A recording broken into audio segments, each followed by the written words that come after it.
ಸಾಮಾನ್ಯ ಜ್ಞಾನದ ಮತ್ತೊಂದು ವಿಡಿಯೋಗೆ ಸ್ವಾಗತ. ಇದು ಪಿಕೆಪಿ ಬ್ಲಾಗ್ ಚಾನಲ್. ಬ್ಲಾಗ್ ಬಿಟ್ಟು ಇದೇನು ವಿಡಿಯೋ ವಿಷಯ ಅಂತ ಯೋಚನೆ ಮಾಡ್ತಾ ಇದ್ದೀರಾ? ಜನಸಾಮಾನ್ಯರು ಅನುಭವಿಸುತ್ತಿರುವ ದೊಡ್ಡ ಸಮಸ್ಯೆ ಬಗ್ಗೆ ಒಂದು ಎಲ್ಲರಿಗೂ ತಿಳಿಸಬೇಕೆಂದು ಇವತ್ತು ನಿಮ್ಮ ಮುಂದೆ ಬಂದಿದ್ದೇನೆ. ಇನ್ನೇಕೆ ತಡ, ಆರಂಭಿಸೋಣ. ಇವತ್ತಿನ ಟಾಪಿಕ್ ಮಾಟ ಮಂತ್ರದ ಪ್ರಯೋಗ. ಮಾಟ ಮಂತ್ರ, ಬ್ಲ್ಯಾಕ್ ಮ್ಯಾಜಿಕ್ ಎನ್ನುವುದು ವ್ಯಕ್ತಿಯ ಇಚ್ಛೆಗೆ ವಿರುದ್ಧವಾಗಿ ನಕಾರಾತ್ಮಕ ಶಕ್ತಿಗಳು ಅಥವಾ ಮಂತ್ರತಂತ್ರಗಳ ಮೂಲಕ ಅವರಿಗೆ ಹಾನಿ ಮಾಡುವುದು, ತೊಂದರೆ ಕೊಡುವುದು ಅಥವಾ ಅವರ ಜೀವನದ ಮೇಲೆ ನಿಯಂತ್ರಣ ಸಾಧಿಸುವುದು ಎಂಬ ನಂಬಿಕೆಯಾಗಿದೆ. ಸರಳವಾಗಿ ಹೇಳುವುದಾದರೆ ಇದನ್ನು ನಕಾರಾತ್ಮಕ ಶಕ್ತಿಯ ಪ್ರಯೋಗ ಎನ್ನಬಹುದು. ಇದರ ಬಗ್ಗೆ ಕೆಲವು ಪ್ರಮುಖ ಮಾಹಿತಿಗಳು ಇಲ್ಲಿವೆ. 1. ಇದರ ಉದ್ದೇಶವೇನು? ಸಾಮಾನ್ಯವಾಗಿ ಅಸೂಯೆ, ದ್ವೇಷ, ಸೇಡು ಅಥವಾ ಸ್ವಾರ್ಥಕ್ಕಾಗಿ ಒಬ್ಬ ವ್ಯಕ್ತಿಯ ಪ್ರಗತಿಯನ್ನು ಕುಂಠಿತಗೊಳಿಸಲು ಇದನ್ನು ಬಳಸಲಾಗುತ್ತದೆ ಎಂದು ಹೇಳಲಾಗುತ್ತದೆ. ಉದಾಹರಣೆಗೆ, ಆರೋಗ್ಯವನ್ನು ಕೆಡಿಸುವುದು, ವ್ಯಾಪಾರ ಅಥವಾ ಉದ್ಯೋಗದಲ್ಲಿ ನಷ್ಟ ಉಂಟು ಮಾಡುವುದು, ಕುಟುಂಬದಲ್ಲಿ ಜಗಳ ತರುವುದು, ವಿವಾಹದಂತಹ ಶುಭ ಕಾರ್ಯಗಳನ್ನು ತಡೆಯುವುದು. 2. ಇದು ಹೇಗೆ ಕೆಲಸ ಮಾಡುತ್ತದೆ ಎಂದು ನಂಬಲಾಗಿದೆ. ನಮ್ಮ ಸುತ್ತಲೂ ಧನಾತ್ಮಕ ಪಾಸಿಟಿವ್ ಮತ್ತು ನಕಾರಾತ್ಮಕ ನೆಗೆಟಿವ್ ಎಂಬ 2 ರೀತಿಯ ಶಕ್ತಿಗಳಿವೆ.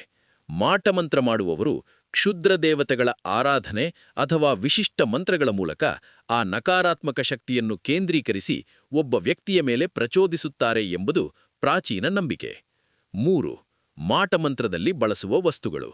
ಜನಪದ ಮತ್ತು ತಾಂತ್ರಿಕ ನಂಬಿಕೆಗಳ ಪ್ರಕಾರ ಮಾಟ ಮಾಡುವಾಗ ವ್ಯಕ್ತಿಯ ದೇಹಕ್ಕೆ ಸಂಬಂಧಿಸಿದ ವಸ್ತುಗಳನ್ನು ಬಳಸಲಾಗುತ್ತದೆ.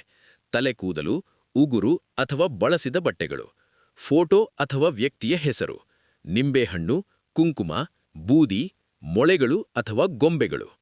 4. ವಿಜ್ಞಾನ ಮತ್ತು ಮನಃಶಾಸ್ತ್ರದ ದೃಷ್ಟಿಕೋನ.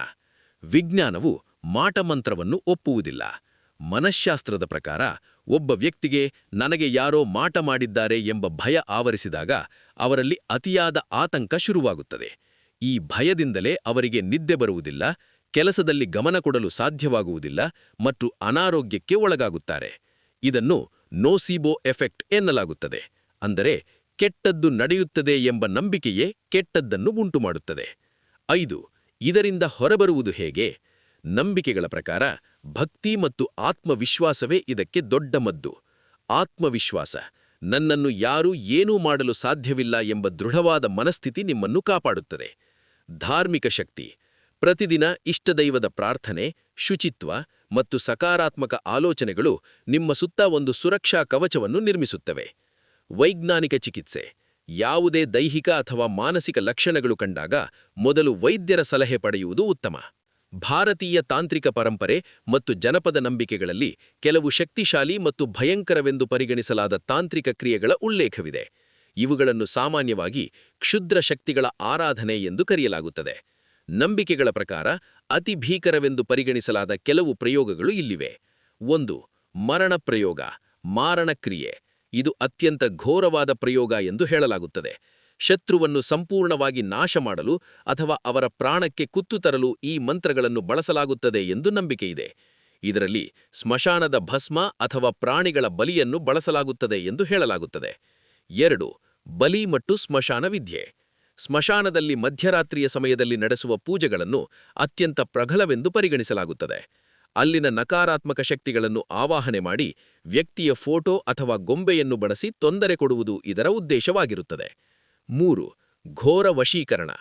ವ್ಯಕ್ತಿಯ ಮನಸ್ಸನ್ನು ಸಂಪೂರ್ಣವಾಗಿ ತನ್ನ ಹತೋಟಿಗೆ ತೆಗೆದುಕೊಳ್ಳುವ ಪ್ರಕ್ರಿಯೆ. ಆ ವ್ಯಕ್ತಿ ತನ್ನ ವಿವೇಚನೆಯನ್ನು ಕಳೆದುಕೊಂಡು ಮಾಡಿಸುವವನ ಕೈಗೊಂಬೆಯಾಗುವಂತೆ ಮಾಡುವುದು ಇದರ ಉದ್ದೇಶ. ಇದು ಆ ವ್ಯಕ್ತಿಯ ಮಾನಸಿಕ ಆರೋಗ್ಯದ ಮೇಲೆ ಭೀಕರ ಪರಿಣಾಮ ಬೀರುತ್ತದೆ. 4. ಸ್ತಂಭನ ಪ್ರಯೋಗ. ಒಬ್ಬ ವ್ಯಕ್ತಿಯ ಪ್ರಗತಿಯನ್ನು, ಮಾತನ್ನು ಅಥವಾ ಬುದ್ಧಿಯನ್ನು ಸಂಪೂರ್ಣವಾಗಿ ಕಟ್ಟಿಹಾಕುವುದು. ಎಷ್ಟು ಪ್ರಯತ್ನಿಸಿದರೂ ಆ ವ್ಯಕ್ತಿಗೆ ಯಶಸ್ಸು ಸಿಗದಂತೆ ಮಾಡುವುದು ಇದರ ಗುರಿ. ಇದನ್ನು ಎದುರಿಸುವುದು ಹೇಗೆ? ಧೈರ್ಯದ ಮಾತುಗಳು. ಯಾವುದೇ ಪ್ರಯೋಗ ಎಷ್ಟೇ ಭೀಕರವಾಗಿದ್ದರೂ ಅದನ್ನು ಮೆಟ್ಟಿ ನಿಲ್ಲುವ ಶಕ್ತಿ ಸಕಾರಾತ್ಮಕತೆ, ಪಾಸಿಟಿವಿಟಿ ಮತ್ತು ದೈವಬಲಕ್ಕೆ ಇದೆ ಎಂಬುದು ನೆನಪಿರಲಿ. ಆತ್ಮಸ್ಥೈರ್ಯ. ಮಾಟಮಂತ್ರಗಳು ಹೆಚ್ಚಾಗಿ ಕೆಲಸ ಮಾಡುವುದು ವ್ಯಕ್ತಿಯ ಭಯದ ಮೇಲೆ. ನೀವು ಮಾನಸಿಕವಾಗಿ ದೃಢವಾಗಿದ್ದರೆ ಯಾವುದೇ ಶಕ್ತಿ ನಿಮ್ಮನ್ನು ಅಲುಗಾಡಿಸಲು ಸಾಧ್ಯವಿಲ್ಲ. ರಕ್ಷಣಾ ಕವಚಗಳು.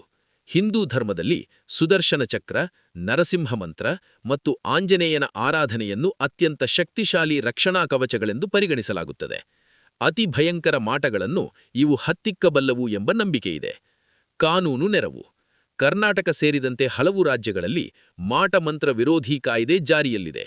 ಯಾರಾದರೂ ಇಂತಹ ಕೃತ್ಯಗಳ ಮೂಲಕ ನಿಮಗೆ ಬೆದರಿಕೆ ಹಾಕುತ್ತಿದ್ದರೆ ಅಥವಾ ಕಿರುಕುಳ ನೀಡುತ್ತಿದ್ದರೆ ನೀವು ಕಾನೂನಿನ ಮೊರೆ ಹೋಗಬಹುದು.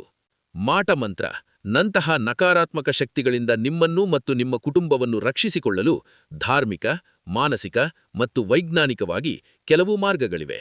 ಇವುಗಳನ್ನು ಪಾಲಿಸುವುದರಿಂದ ನಿಮ್ಮ ಸುತ್ತ ಒಂದು ಸುರಕ್ಷಾ ಕವಚ ನಿರ್ಮಾಣವಾಗುತ್ತದೆ. ಮುಂಜಾಗ್ರತಾ ಪ್ರಕರಣಗಳು ಮತ್ತು ಪರಿಹಾರಗಳು ಇಲ್ಲಿವೆ. 1. ಧಾರ್ಮಿಕ ಮುಂಜಾಗ್ರತೆಗಳು. Spiritual protection. ನಮ್ಮ ಶಾಸ್ತ್ರಗಳ ಪ್ರಕಾರ ಕೆಲವು ದೇವತಾ ಆರಾಧನೆಗಳು ನಕಾರಾತ್ಮಕ ಶಕ್ತಿಯನ್ನು ಹತ್ತಿರಕ್ಕೆ ಬಿಡುವುದಿಲ್ಲ. ಹನುಮಾನ್ ಚಾಲೀಸಾ.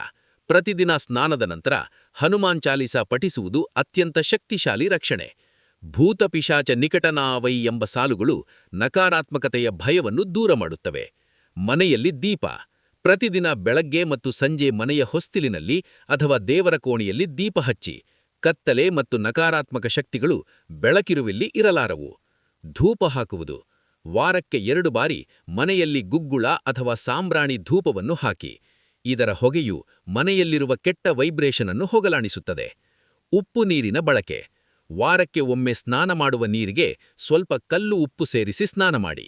ಇದು ದೇಹದ ಸುತ್ತಲಿರುವ ನಕಾರಾತ್ಮಕ ಔರಾವನ್ನು ಸ್ವಚ್ಛಗೊಳಿಸುತ್ತದೆ. 2. ಸಾಮಾಜಿಕ ಮುಂಜಾಗ್ರತೆಗಳು. Practical precautions.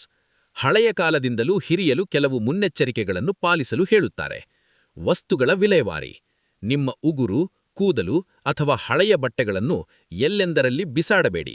ಇವುಗಳು ನಕಾರಾತ್ಮಕ ಪ್ರಯೋಗಗಳಿಗೆ ಬಳಸುವ ಸಾಧ್ಯತೆ ಇರುತ್ತದೆ. ಅಪರಿಚಿತರಿಂದ ಆಹಾರ. ನಿಮಗೆ ತುಂಬಾ ಸಂಶಯವಿರುವ ವ್ಯಕ್ತಿಗಳಿಂದ ಅಥವಾ ಅಪರಿಚಿತರಿಂದ ನೀಡುವ ತಿಂಡಿ ತೀರ್ಥಗಳನ್ನು ಸ್ವೀಕರಿಸುವಾಗ ಜಾಗೃತೆಯಿರಲಿ. ರಸ್ತೆಗಳಲ್ಲಿ ಅಥವಾ ವೃತ್ತಗಳಲ್ಲಿ ಬಿದ್ದಿರುವ ನಿಂಬೆಹಣ್ಣು, ಕುಂಕುಮ, ಮೊಟ್ಟೆ ಅಥವಾ ನೂಲನ್ನು ತುಳಿಯಬೇಡಿ ಅಥವಾ ಅವುಗಳ ಮೇಲೆ ವಾಹನ ಚಲಿಸಬೇಡಿ. ಅಂತಹ ವಸ್ತುಗಳು ಕಂಡಾಗ ಸೈಡ್ನಿಂದ ಹೋಗುವುದು ಉತ್ತಮ. ಮಾನಸಿಕ ಜಾಗೃತಿ. ಮಾಟಮಂತ್ರಗಳು ಕೆಲಸ ಮಾಡುವುದು ನಿಮ್ಮ ಭಯದ ಮೇಲೆ. ಆತ್ಮವಿಶ್ವಾಸ. ನನ್ನನ್ನು ಯಾರೂ ಏನೂ ಮಾಡಲು ಸಾಧ್ಯವಿಲ್ಲ ಎಂಬ ದೃಢವಾದ ನಂಬಿಕೆ ಇರಲಿ. ನೀವು ಮಾನಸಿಕವಾಗಿ ಎಷ್ಟು ದೃಢವಾಗಿರುತ್ತೀರೋ ಅಷ್ಟು ಸುಲಭವಾಗಿ ಇಂತಹ ಶಕ್ತಿಗಳಿಂದ ದೂರವಿರಬಹುದು. ಗುಟ್ಟಾಗಿಡಿ.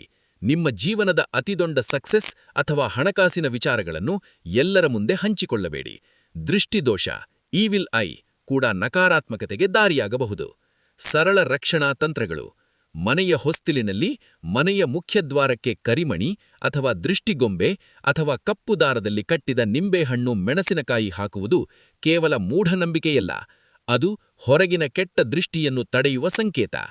ಮಂಗಳವಾರ ಮತ್ತು ಶನಿವಾರ ಈ ದಿನಗಳಲ್ಲಿ ದೇವಸ್ಥಾನಕ್ಕೆ ಭೇಟಿ ನೀಡಿ ಸಕಾರಾತ್ಮಕ ಶಕ್ತಿಯನ್ನು ಹೆಚ್ಚಿಸಿಕೊಳ್ಳಿ. ಸಲಹೆ. ನಿಮಗೆ ಅತಿಯಾದ ಭಯ ಕಾಡುತ್ತಿದ್ದರೆ ಮನೆಯಲ್ಲಿ ಸುದರ್ಶನ ಹೋಮ ಅಥವಾ ನವಗ್ರಹ ಶಾಂತಿ ಮಾಡಿಸುವುದರಿಂದ ಮನಸ್ಸಿಗೆ ಶಾಂತಿ ಮತ್ತು ಮನೆಗೆ ರಕ್ಷಣೆ ಸಿಗುತ್ತದೆ. ಯಾವುದೇ ವ್ಯಕ್ತಿ ಹಣದ ಆಸೆ ತೋರಿಸಿ ಭಯ ಹುಡಿಸಿದರೆ ನಂಬಬೇಡಿ. ನಿಮ್ಮ ಭಕ್ತಿ ಮತ್ತು ಒಳ್ಳೆಯ ನಡತೆಯೇ ನಿಮಗೆ ದೊಡ್ಡ ರಕ್ಷಣೆ. ಒಂದು ಅದ್ಭುತವಾದ ವಿಷಯವನ್ನು ನೋಡಿ ಹಾಗೇನೇ ನಿಲ್ಲಬೇಡಿ. ಆದಷ್ಟು ಶೇರ್ ಮಾಡಿ. ಇನ್ನು ಇಂತಹ ವಿಷಯಕ್ಕೆ ನಮ್ಮ ಚಾನೆಲ್ ಸಬ್ಸ್ಕ್ರೈಬ್